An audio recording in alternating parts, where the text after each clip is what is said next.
पुण्यातला प्रश्न आहे। परवा पार्थ पवार यांनी गुंड गजानन मारणे यांची भेट घेतलेली आहे, त्यामुळे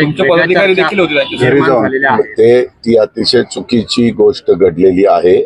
मी त्याच्याबद्दल माहिती घेतोय, परंतु जे काही कार्यकर्ते बरोबर होते त्यांनी तिथं घेऊन गेले आणि त्या घरात ती व्यक्ती होती। परंतु हे असं अजिबात घडता कामा नये। मी माझ्या राजकीय जीवनामध्ये काम करत असताना असंच माझ्याकडनं एका आजम पानसरेकडनंच घडलेलं होतं। आजम पानसरे माझा अध्यक्ष होता तिथला पिंपरी चिंचवडचा, आणि त्याने एक तिथं कार्यक्रम घेतला आणि असाच गुंड प्रवृत्तीच्या माणसाला मला काय माहिती नव्हतं की बाबा कोण कोण आहे ते।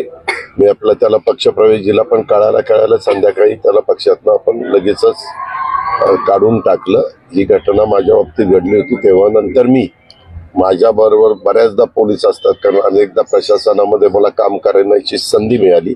त्यावेळेस मी डिपार्टमेंटला कटाक्षाने सांगत असतो की बाबा असे प्रवृत्तीचे लोक कुठं आमच्या आजूबाजूला असतील तर त्यांना आमच्या जवळ येऊन देऊ नका, कारण बऱ्याचदा गर्दीमध्ये कोणी पण, आता माझ्या स्वर्गीय आर पाटलांच्या बाबतीत पण मुंबईमध्ये घडलं होतं। ह्या घटना घडतात, परंतु इथं तो फडणवीस अनेकांच्या बाबतीमध्ये घडलेलं होतं।